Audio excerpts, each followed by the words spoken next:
In Lancaster County, Pennsylvania, there is a woman who turned 73 last spring and has never had a cosmetic procedure. Her neighbors estimated her age at 58. When asked, she did not mention a cream, a serum, or a supplement. She mentioned her kitchen. What she described was not exotic, it was not expensive. It was a route that most American women walk past in the grocery store without stopping, a route that costs less than $1.50 per pound and has been sitting in old order Amish kitchens quietly doing its work for over 200 years. That is the part that should make you stop, not the cost, the time. 200 years means this predates every dermatologist, every collagen serum, every retinol patent. It predates the modern beauty industry entirely. And the women who kept using it never stopped because generation after generation, they had eyes. They could see what was working. What you are about to hear is not a wellness trend. It is not a content creator's discovery. It is a documented cultural practice from communities that have had no financial incentive to change anything and no television telling them what to buy. That distinction matters more than almost anything else I could tell you about this route. The methods I am drawing from are inspired by traditional practices of old order Amish communities in Lancaster County, Pennsylvania, and Holmes County, Ohio. These are not communities that romanticize simplicity for social media. They live it 7 days a week without a comment section waiting for their approval. So let us begin with the route itself, and then let us talk about why you were never told. Ginger! Zingiber officinale, a knobby, unassuming rhizome that has been sitting in human medicine and daily practice for roughly 5,000 years. If you expected something rarer, I understand. The beauty industry has spent decades training women to believe that efficacy lives inside complexity and price. Something this cheap and this old cannot possibly work. That feeling is not accidental. That feeling was manufactured. And we will get to exactly when and by whom. But first, the mechanism. Because without understanding why ginger works on aging skin, you are just taking my word for it. And you should never just take anyone's word for anything. Ginger contains a group of active compounds called gingerols and shogaols. Gingerols are present in fresh ginger. Shogaols form when ginger is dried or heated and are actually more potent by several measures. Both are powerful anti-inflammatory and antioxidant agents. Here is why that matters for skin over 50. Chronic low-grade inflammation is now one of the most studied mechanisms behind visible skin aging. Researchers have started calling it inflammaging, a compound word for the idea that the persistent, low-level inflammatory state that accumulates with age is directly responsible for collagen breakdown, uneven pigmentation, and the loss of skin elasticity that women in their 50s and 60s notice happening faster than they expected. The gingerols and shogaols in ginger interrupt inflammatory signaling pathways. They inhibit compounds called prostaglandins and cytokines, which are molecular messengers that sustain that chronic inflammatory state. Less sustained inflammation means slower collagen degradation. That is not folk wisdom. That is biochemistry. There is more. Ginger also contains a specific antioxidant compound, 6-gingerol, which research has shown to inhibit an enzyme called matrix metalloproteinase. This enzyme, when overexpressed, breaks down the collagen and elastin matrix of the skin. Sun exposure, stress, and environmental pollution all trigger this enzyme. Ginger suppresses it, not metaphorically, measurably, and then there is circulation. This is the piece that the Amish women understood long before the science had a name for it. Ginger is a vasodilator, meaning it widens blood vessels and increases circulation to peripheral tissue, including the skin. Skin that receives consistent, improved microcirculation gets more oxygen and more nutrients at the cellular level. It looks different. Older women who work outdoors in Amish communities, women who are using ginger in their food daily and occasionally applying diluted preparations topically, often show a skin tone evenness that is striking when you see it in person. Not perfect, not airbrushed, but alive in a way that much of modern skin looks honestly not to be.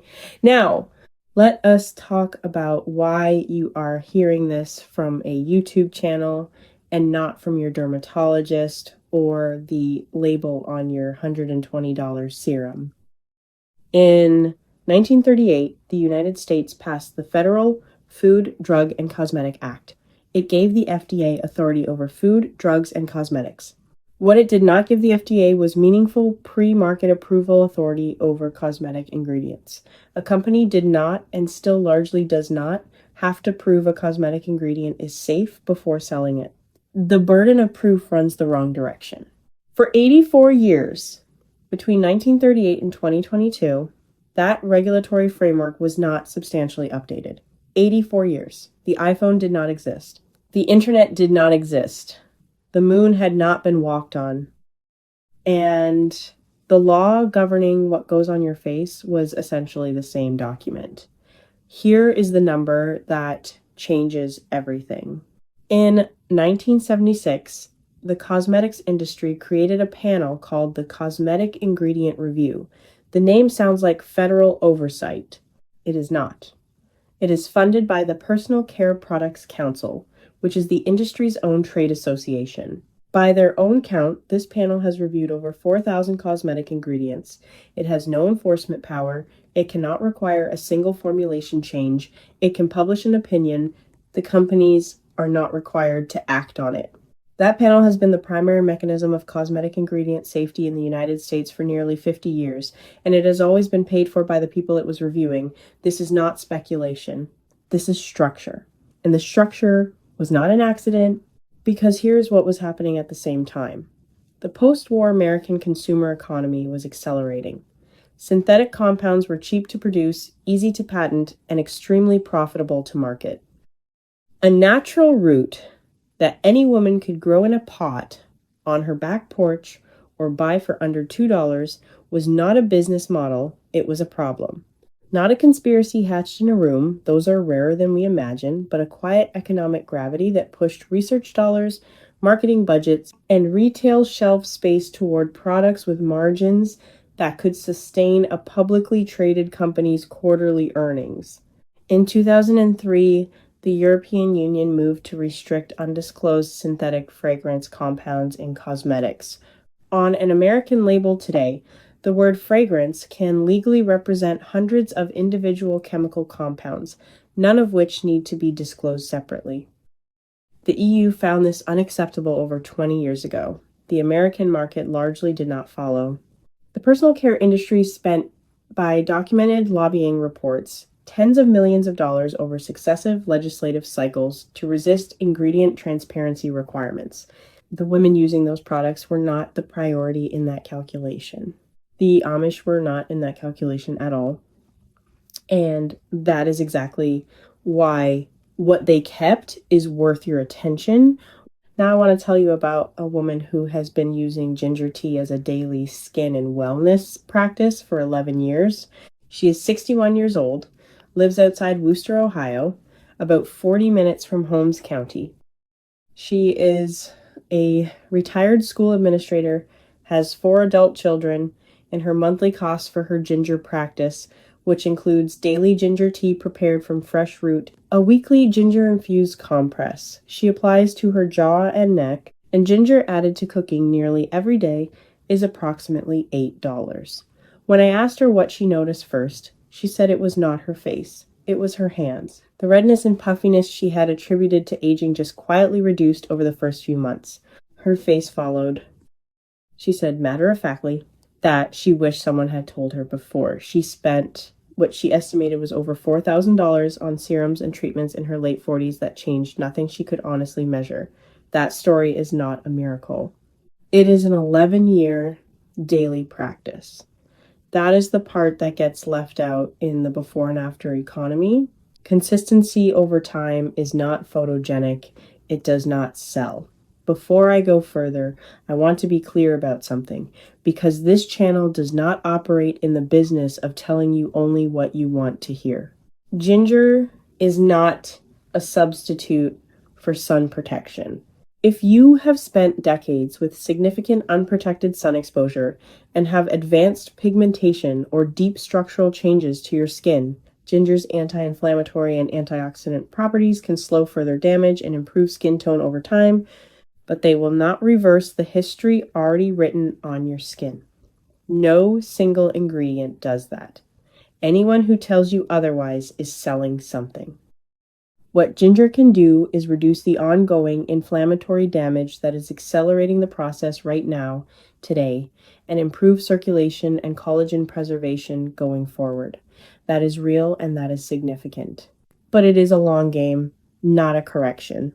If you have a ginger allergy, which is uncommon but real, topical application is not appropriate for you. And topical ginger in any concentration above very diluted should never be applied undiluted directly to skin. The warming sensation is the mildest version of what gingerols do to tissue.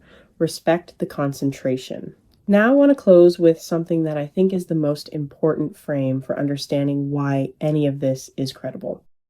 The Amish did not discover ginger. They did not invent it. What they did is something rarer in modern culture.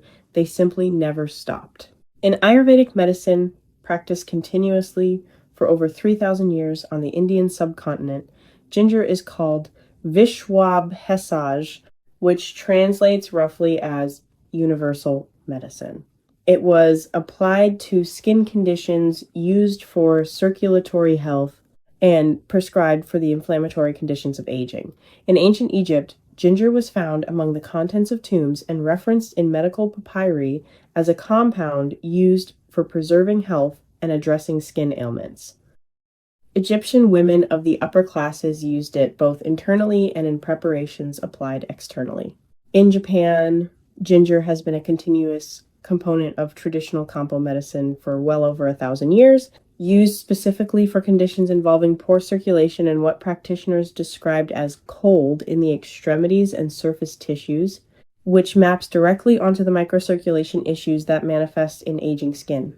3 cultures, 3 continents, no contact with each other, the same root, the same observation. The Amish preserved it because their tradition preserved everything that worked and discarded nothing that had proven itself across generations. That is not anti-science. That is an extremely rigorous, long-term observational record. What you are doing when you return to something like this is not going backward. You are recovering something that was working before it was replaced by something more profitable. If you have used ginger in any form, as a tea, in cooking, topically, or in a preparation passed down in your family, I want to know where you are from and how long you have been using it. Drop it in the comments. There are women watching this from places where this knowledge never left, and women watching who are hearing about this for the first time, and both groups belong here. And if you have a grandmother, a great aunt, anyone in your family who had a skin or health practice that seemed unremarkable at the time and now, from where you are standing, looks different, I would like to hear that too. Those stories do not disappear until the last person stops telling them. If you are the kind of woman who believes that real knowledge has been quietly pushed aside to protect someone else's profit margin, you already know what to do with a channel like this one. The next video is about something the Amish have been putting on their skin since before the Civil War that a major cosmetics company quietly patented a derivative of in 1981 and then spent 12 years blocking independent research on. There's a paper trail, there's a dollar amount, and the ingredient itself costs almost nothing. That one is